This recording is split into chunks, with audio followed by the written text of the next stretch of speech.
గజం భూమి 13,500 రూపాయలతో 151 గజాల భూమి 20 లక్షలు మాత్రమే. ప్రస్తుతం మనతో పాటు ఉన్నారు బీజేపీ నుంచి ప్రముఖ నాయకులు అలాగే దుబ్బాక మాజీ ఎమ్మెల్యే రఘునందన్ గారు. ఒకసారి ఆయనతో మాట్లాడదాం. సార్ నమస్తే. నమస్తే. మీరు ఎలా ఉన్నారు సార్? ఉన్నారా? మీరే నన్ను అడిగేశారా?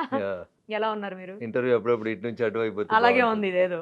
ఎలా ఉన్నారు? బాగుంటాం. ఎట్లుంటాం? ఓడిపోయిన రాజకీయ నాయకుడు ఎట్లుంటాడు అట్లా ఉంటాం. రాజకీయ నాయకులు ఓడిపోయినా గెలిచినా ప్రజలతోటే కదా సార్ ఉంటారు. గెలిపించే సంతోషం ఓటమి ఇవ్వలేదు. ఓటమి కొంచెం పెయిన్ఫుల్గా ఉంటుంది. సో ముఖం మీద ఎంత నవ్వడానికి ప్రయత్నించినా పెయిన్ఫుల్గా ఉంటుంది. మేబీ ఈ ఓటమి మరొక విజయానికి నాందేమో. సో నేను ఊకే చెప్తా ఉంటా మనిషి ఆశాజీవి అని. నేను కూడా అట్లే అనుకుంటున్నా కాబట్టి failures are the pillars of success అని, ఇంకేదో మంచి జరుగుతుందని ఆశ కోసమే బతుకుతా ఉన్నాను కదా. మనిషి ఏం జరగదు అని అనుకుంటే మనిషి బతకడు. ఎంపీ ఎలక్షన్స్ లో కంటెస్ట్ చేస్తున్నారని వింటున్నాం. సో పోయినసారి మెదక్ పార్లమెంట్ కి జరిగినటువంటి సందర్భంగా ఎన్నికలు జరిగినప్పుడు మా పార్టీ నాకు అవకాశం ఇచ్చింది. సుమారు 2 లక్షల పైచీలకు ఓట్లు తెచ్చుకున్నాను. సో ఈసారి కూడా ఆశపడతా ఉన్నాం, పార్టీ అవకాశం ఇస్తే తప్పకుండా పోటీ చేస్తాం. మీతో ఇంకెవరైనా పోటీకి ఉన్నారు అక్కడి నుంచి? మా నియోజకవర్గం నుంచి అయితే ఎవరు లేరు కదా. అదే అవును సార్. ఈసారి ఎలక్షన్స్ లో కొన్ని విచిత్రమైన సంఘటనలు, ఎస్పెషల్లీ నేను బీజేపీ గురించి మాట్లాడుతున్నా. మీరు కావచ్చు, లేకపోతే బండి సంజయ్ గారు కావచ్చు, అరవింద్ గారు కావచ్చు, ఇలా హేమాహేమీలు ఉద్దండులంతా ఓడిపోయి రాకేష్ రెడ్డి పైడి కొత్తగా వచ్చారు, ఆయన కూడా. తర్వాత ఇద్దరు మాజీ తాజా ముఖ్యమంత్రులను ఓడించి వచ్చినటువంటి వెంకటరమణారెడ్డి గారు. ఏంటి అసలు ఈ మార్పు? బండి సంజయ్ గారికి, అరవింద్ గారికి, రఘునందన్ రావు గారికి, ఈటలకి అవకాశం వచ్చింది కాబట్టి మేము నాయకులం అని చెప్పి మేము గెలవాలని మీలాంటి వాళ్ళు ప్రజలందరూ కోరుకున్నారు. మేము ఓడిపోవాలని బీఆర్ఎస్ పార్టీ 3వ సారి అధికారంలోకి వస్తామని ఇట్లాంటి వాళ్ళు, మాట్లాడగలిగేటోళ్ళు, ప్రశ్నించేటోళ్ళు, నోరున్నోళ్ళు అసెంబ్లీకి వస్తే మమ్మల్ని ఎక్కడికక్కడ కార్నర్ చేస్తారు కాబట్టి మమ్మల్ని ఓడగొట్టాలని రాష్ట్ర ప్రభుత్వం ప్రత్యేకంగా టార్గెట్ పెట్టి పనిచేసింది. వెంకటరమణారెడ్డి గారేం చిన్న నాయకుడు కాదు, రాకేష్ రెడ్డి గారేం చిన్న నాయకుడు కాదు.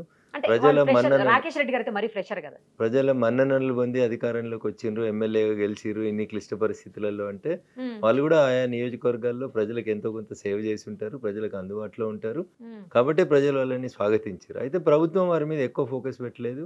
బండి సంజయ్ గారి మీద, అరవింద్ గారి మీద, రఘునందన్ రావు గారి మీద, ఈటల రాజేందర్ గారి మీద ప్రత్యేకమైనటువంటి దృష్టి పెట్టి మేము అసెంబ్లీకి రాకుండా ఉండాలని టార్గెట్ చేసి పనిచేయడం వల్ల కొంత మాకు ఇబ్బంది కలిగింది. ఎప్పుడు కానీ మనం వ్యవస్థకి వ్యతిరేకంగా పోరాడుతున్నప్పుడు రాజ్యము, రాజ్య హింస అని నక్సలైట్లు చెప్తారు కదా, అట్లా రాజ్యం అనేది ఎప్పుడు powerful, state is always powerful. అన్ని యంత్రాంగాలు, మంత్రాంగాలు, మిషనరీలు, పోలీసులు, పైసలు, అంబులెన్సులు, టీవీ ఛానళ్ళు, అంగన్వాడీ టీచర్లు, సిఏలు, అంతా పంచాయతీ సెక్రటరీలు, ఊర్ల సర్పంచులు అంతా వాళ్ళ చేతిలో ఉంటారు కాబట్టి వ్యవస్థనంతా వాళ్ళు వాళ్ళకి అనుకూలంగా మలుచుకొని మా నలుగురిని ప్రత్యేకంగా టార్గెట్ చేసి ఇబ్బంది పెట్టినారు. ఇంకో విచిత్రమైన సంఘటన ఏంటంటే లాస్ట్ ఎలక్షన్తో కంపేర్ చేసినప్పుడు ఆల్మోస్ట్ డబుల్ పర్సంటేజ్ పెరిగింది మీ ఓట్లు, బట్ నంబర్ మాత్రం 8 సింగిల్ డిజిట్కే పరిమితం అయిపోయింది. దీని గురించి ఏమన్నా మీలో? పర్సెంటేజ్ ఆఫ్ ఓట్స్ 6% నుంచి 14% దాటినాయి. ఇక్కడ చాలా గొప్పగా ఎదిగినాం. పార్లమెంట్ లో 220కి వచ్చినట్టు ఇక్కడ కూడా 19 స్థానాలలో సెకండ్ ప్లేస్కి వచ్చినాం. సో స్లోగా, గ్రాడ్యువల్గా, slow and steady wins the race అన్నట్టు స్లోగా ప్రయత్నం చేస్తా ఉన్నాం. మొన్ననే డబుల్ డిజిట్స్కి వస్తామనేటువంటి విశ్వాసం మాకుండే. ప్రత్యేకంగా మమ్మల్ని టార్గెట్ చేయకపోయి ఉంటే మేమందరం కూడా డబుల్ డిజిట్స్కి వచ్చేవాళ్ళం, గెలిచిండే వాళ్ళం. సో మీరు చెప్పినట్టు అపజయాలు విజయాలకి సోపానాలుగా మలుచుకొని మేమంతా కూడా ఫైటర్స్మే, కొట్లాడుతాం, ఎదురొస్తాం, ఎవరు ఎదురొచ్చినా నిలబడి మళ్ళీ గెలిచి వస్తాం అనేటువంటి ఒక విశ్వాసంతో పనిచేస్తా ఉన్నాం. అంటే మీరు ఇందాక ఒక మాట అన్నారు, బీఆర్ఎస్ మిమ్మల్ని అందరినీ టార్గెట్ చేసి అసెంబ్లీలోకి రానికుండా చేసింది అని. అంటే బీఆర్ఎస్ఏ గెలుస్తుంది అని స్ట్రాంగ్గా మీరు కూడా బిలీవ్ చేశారు? మేము నమ్మలేదు. బీఆర్ఎస్ పార్టీ అనుకో, Raghunandan Rao is the first person. నేను ఒక్కరినే మొదటి నుంచి చెప్తూ వస్తా ఉన్నా, చంద్రశేఖరరావు గారిని, బీఆర్ఎస్ పార్టీని తెలంగాణ ప్రజలు తిరస్కరిస్తారు, వాళ్ళు ఎట్టి పరిస్థితులలో అధికారంలోకి రారు, ప్రజలు వాళ్ళని వద్దనుకుంటున్నారు. ఎప్పుడైతే టీఆర్ఎస్ను బీఆర్ఎస్గా మార్చిండ్రో, తెలంగాణ అనే పదంతో వాళ్ళు బంధాన్ని తెంచుకున్నారో, తెలంగాణ ప్రజలకి చంద్రశేఖరరావు గారితో పేగు బంధం తెగిపోయింది. ఎట్ ఎనీ కాస్ట్ 3వ సారి టీఆర్ఎస్ లేదా బీఆర్ఎస్ అనే పార్టీ ఈ రాష్ట్రంలో అధికారంలోకి రాదు అని సంపూర్ణంగా నమ్మిన వ్యక్తిని, సంపూర్ణంగా ప్రచారం చేసిన వ్యక్తిని. ఆ ప్రచారంలో ప్రజలు మా మాటను నమ్మిండ్రు. బట్ అన్ఫార్చునేట్లీగా మేము అధికారంలోకి రావాల్సిన చోట ఇంకొకరు వచ్చింది అనేది నా బాధ. ఓహో, మీరే అధికారంలోకి వస్తారు, రావాలి అని ఫస్ట్ అనుకున్నది మీరు? మొదటి నుంచి నేను నమ్మినదే. చంద్రశేఖరరావు గారిని ప్రజలు విశ్వసిస్తలేరని చెప్పింది నేనే. బీఆర్ఎస్ని దించుదామని చెప్పినాం, బీఆర్ఎస్ని ప్రజలు దించిండ్రు, కానీ మాకు అవకాశం ఇవ్వలేదు. అక్కడ బాధ.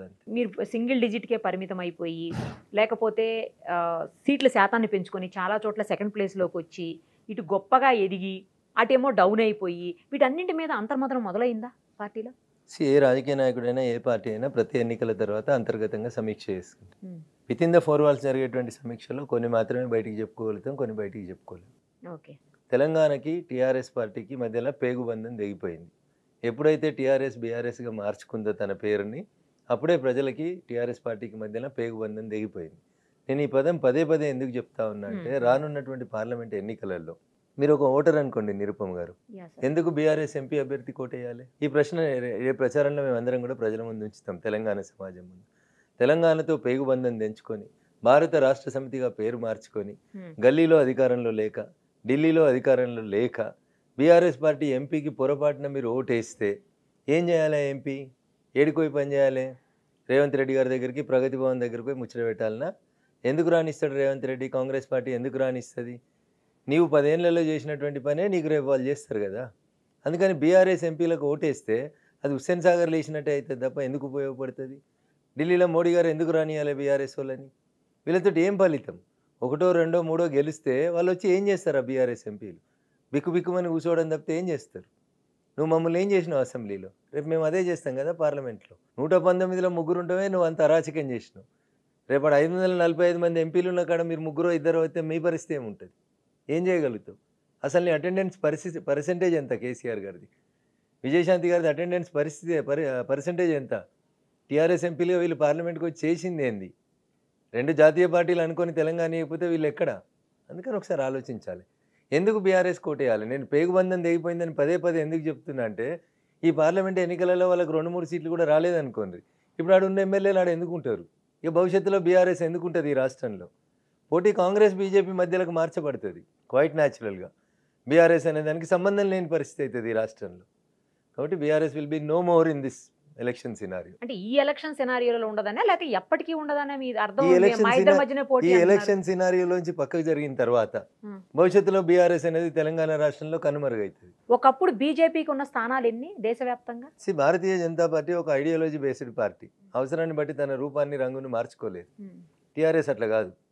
ఉద్యమం చేస్తున్నాం ఉద్యమ పార్టీ అంటాడు, అధికారంలోకి రాగానే దొంగలందరినీ తెచ్చి పక్కన పెట్టుకుంటాడు. నై తెలంగాణ అన్న తెలంగాణ ద్రోగులందరికీ తెచ్చి మంత్రి పదవులు ఇస్తాడు. జై తెలంగాణ అన్న వాళ్ళకి పదవి ఇయ్యాడు. మహిళలు ఆకాశం అంటాడు, మహిళలు సగం అంటాడు, ఒక మహిళకి ఇయ్యాడు. మలిదశ ఉద్యమాన్ని మలుపు తిప్పిన శ్రీకాంతాచారి తల్లికి 10 ఏళ్లలో ఎమ్మెల్సీ లేదు, రాజ్యసభ లేదు. ఎందుకు నమ్మాలి నిన్ను? దొంగ మాటలు, దొంగ లెక్కలు తప్ప నువ్వు చేసింది ఏముందని? మరి ఇప్పుడు నిన్న రేపు ఆ కుటుంబం లోపల బావ బామర్దుల మధ్యలో పంచాయతీ అయింది. ఓడిపోయినాక కూడా వాళ్ళ పద్ధతి చూసిరా మీరు? మొదటి రోజు అసెంబ్లీ నడుస్తే సీనియర్లు ఎవరు కనవలేదు. అయితే బావ మాట్లాడిండు, లేకపోతే బామ్మర్ది మాట్లాడిండు. ఆ మండలికి పోతే కవిత మాట్లాడింది. మీరు ముగ్గురేనా తెలంగాణ అంటే? బీఆర్ఎస్ అంటే మీరు ముగ్గురేనా? ఇక మరి మిగతా ఎందుకు ఉండాలి మీ పార్టీలో? అంటే ఇండైరెక్ట్గా మీ పార్టీలోకి వచ్చామని చెబుతున్నారు. ఎవరిని? వాళ్ళని మేము ఎందుకు తీసుకుంటాం? వాళ్ళ గమ్యస్థానం, వాళ్ళ చివరి మజిలీ శ్రీకృష్ణ జన్మస్థానం. కొంచెం వెనక కొంచెం ముందు అడిగి పోవాల్సిన వాళ్ళే వాళ్ళంతా.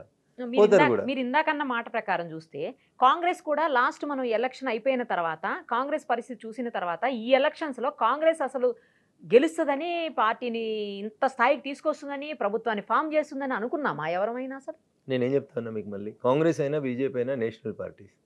ఒక రాష్ట్రంలో ఓడినా ఇంకొక రాష్ట్రంలో గెలిస్తే తమ మనుగడను కొనసాగిస్తాయి. బీఆర్ఎస్ ఏం చేయాలి? తెలంగాణలో మీ అస్తిత్వాన్ని కోల్పోయిన తర్వాత what is your local stand? ఎందుకు నువ్వు టీఆర్ఎస్ని బీఆర్ఎస్గా మార్చి నువ్వు తెలంగాణ సమాజానికి దూరం అయిపోయినావు? నీ ఆలోచన అంతా వక్రీకరించబడ్డది. నీకు తెలంగాణ ప్రజల మీద ప్రేమ లేకుండా పోయింది నీకు. కాబట్టే ప్రజలు నిన్ను వద్దనుకుంటున్నారు. పోయినసారి నువ్వు రాష్ట్రంలో అధికారంలో ఉండి సారు కారు 16 ఢిల్లీలో సర్కార్ అంటేనే నిన్ను సింగిల్ డిజిట్ కన్ఫైన్ చేసిండ్రు. అట్లీస్ట్ అప్పుడు రాష్ట్రంలో అధికారంలో ఉన్నావు కాబట్టి ఎంపీలు ఏమైనా జరంతా పని చేసిరేమో. ఇవాళ ఏం చేస్తారు నీ ఎంపీలు? నేను సూటిగా అడుగుతున్నా తెలంగాణ ప్రజలందరికీ కూడా ఈ ప్రశ్న మీద ఆలోచించమని వినతి చేస్తూ ఉన్నా. రేపు బీఆర్ఎస్ ఎంపీ గెలిచి ఏం చేస్తాడు? What is that is going to do? వాళ్ళకి తెలంగాణతోటి పేగుబంధం పోయింది కదా. వాళ్ళకి పేగుబంధం ఉంటే తెలంగాణ సమస్యల మీద పార్లమెంట్లో మాట్లాడేటోళ్ళు కదా. ఏం మాట్లాడిరు వాళ్ళు? అయితే రాహుల్ గాంధీ గారు పక్కన కూర్చుంటందుకు ఇంపార్టెన్స్ ఇచ్చిండు కేకే కేశవరావు అనేట ఆయన తప్ప ఏం పని చేసిరు వాళ్ళంతా? వాళ్ళ ఉద్దేశం ఏంది? వాళ్ళకి ఏమున్నది అక్కడ? సో అందుకని తెలంగాణ సమాజమా ఆలోచించమని సవినయంగా అప్పీల్ చేస్తా ఉన్నా. నేనేదో అహంకారపూరితంగా చెప్తలేను, ఆవేదనతో చెప్తా ఉన్నా. అర్థం చేసుకోండి అని కోరుకుంటా ఉన్నా. ఏం చేస్తాడు రేపు బీఆర్ఎస్ ఎంపీలు 3 గెలిచిరు అనుకోరు, బిక్కుమని పార్లమెంట్కి ఏం చేయాలి? వాళ్ళంతా ఎవరికి ఉపయోగపడతారు? సమాజానికి ఏ రకంగా ఉపయోగపడతారు?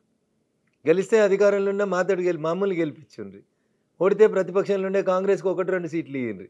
కానీ లేకపోతే అసలు ఎందుకు అంటున్నా, బీఆర్ఎస్ కోటేస్తే అది ఎందుకు పనికి వస్తుంది? బీఆర్ఎస్ స్టాండ్ ఏంది? ఏడుకోవాలి? ఫామ్ హౌస్కోలేరు, ప్రగతి భవన్ లేదు, ఏడుకోవాలి మీరు? నంది హిల్స్కా?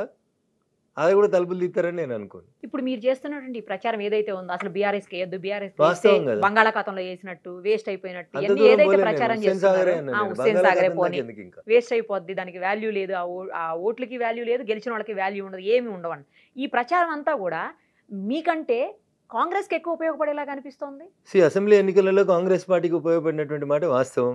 కానీ పార్లమెంట్ ఎన్నికలకు వచ్చినప్పుడు అది భారతీయ జనతా పార్టీకి ఉపయోగపడుతుంది. 17 సీట్లలో మేము స్ట్రాంగ్గా నిలబడతాం, మేమే కలబడతాం, మేమే గెలుస్తాం. కానీ వాళ్ళు మొదటి నుంచి బీఆర్ఎస్ వాళ్ళు బీజేపీ కాంగ్రెస్ రెండు ఒకటే బీ పార్టీ అది ఇది అని చెప్పేసి మొదటి నుంచి చెప్తా ఉన్నారు, మీరు వాళ్ళకి వాళ్ళు మీకు అని. అదే నిజమైనట్లు మాట్లాడుతున్నారు ఇప్పుడు మీరు. వాళ్ళకి దే లాస్ట్ దేర్ గ్రౌండ్ అయిపోయింది. They lost their ground. తాము కూర్చున్నటువంటి చెట్టు కొమ్మల్ని తామే నరుక్కుంటున్నారు వాళ్ళు. ఇంకా వాళ్ళకి ఇంకేం ఉండదు. ఇంకా నేను మళ్ళీ చెప్తా ఉన్నా, వాళ్ళకి ఏం లేదు ఇంకా. జై తెలంగాణ అన్నటువంటి ఉద్యమకారులందరినీ చంపి నై తెలంగాణ అన్న ద్రోహులందరినీ తెచ్చి నేను కుక్కను పెట్టినా గెలుస్తుంది, నేను చెప్పును పెట్టినా గెలుస్తుంది అనేటువంటి అహంకారమైన స్థితి నుంచి, సారు కారు పదారు నుంచి, హ్యాట్రిక్ సీఎం అనే కాడి నుంచి మీ అహంకారపూరితమైన మాటలలో లక్షల మెజార్టీ వస్తుందని చెప్పుకున్న మీకు ఒక ఆయన 25,000 మెజార్టీతో గెలిచిండు, ఒక ఆయన మెజార్టీ 45,000 తగ్గిపోయింది. ఇంకొంచెం టైం ఉంచి ఉంటే తప్పకుండా బావమరుదులు ఇద్దరికి కూడా ఖచ్చితంగా సరైనటువంటి రీతిలో గుణపాఠం జరిగేది. అంటే ఒక్కసారి ఓడిపోతే వాళ్ళంతా అహంకారంగా ఉన్నట్లేనా? అలా అయితే మీరు ఓడిపోయారు. వాళ్ళ అహంకారమే వాళ్ళని ఓడగొట్టింది అని చెప్తా ఉన్నా.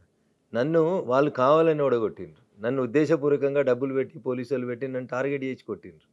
కానీ వాళ్ళకి అర్థం కావాల్సింది ఏంటంటే పొట్టొంతల పొడుగోడు కొడితే పొడుగొంతల పోషమ్మ కొడుతుందని వాళ్ళకి అర్థం కావాలి. ఇప్పుడు ఏడున్నారు మీరు, రేపు ఏడుంటారు మీరు, అది ఆలోచించుకోండి. నేను అహంకారంతో ఓడిపోలే. నన్ను ప్రభుత్వం టార్గెట్ చేసి సింగిల్ టార్గెట్ చేసి 28వ తారీఖు రోజు సాయంత్రం 5 గంటలకు ప్రచారం అయిపోయిన తర్వాత అక్షరాల 25 కోట్ల రూపాయలు తెచ్చి ఎస్ఐ సిఐ దగ్గర నుంచి మొదలుకుంటే మా సిద్దిపేట సిపి దాకా ఇంటింటికి తిరిగి పైసలు వంచి గెలిచిరు తప్ప నాకు దుబ్బాక ప్రజలు ఏదో చేసిర్రు, నన్ను ఏదో ఓడగొట్టిరని నేను ఫీల్. 25 కోట్ల 25 కోట్లు 2 రాత్రుల్లో పంచారు. నేను మీతో ఏదో టీవీ ఛానల్ కోసం ఉబిసిపోక మాట్లాడుతున్న మాట కాదు. నేను రాష్ట్ర డీజీపీ గారికి ఇచ్చిన రాతపూర్వకమైన కంప్లైంట్లో అమౌంట్ రాయలేదు. దుబ్బాక ఎస్ఐ దగ్గర నుంచి సిద్దిపేట సిపి వరకు అందరి ఫోన్లో incoming outgoing Facebook WhatsApp chat మొత్తం తీసి వాళ్ళ మీద విచారణ జరపమని అడిగిన. బాధాప్తా రాతపూర్వకం కంప్లైంట్ ఇచ్చింది.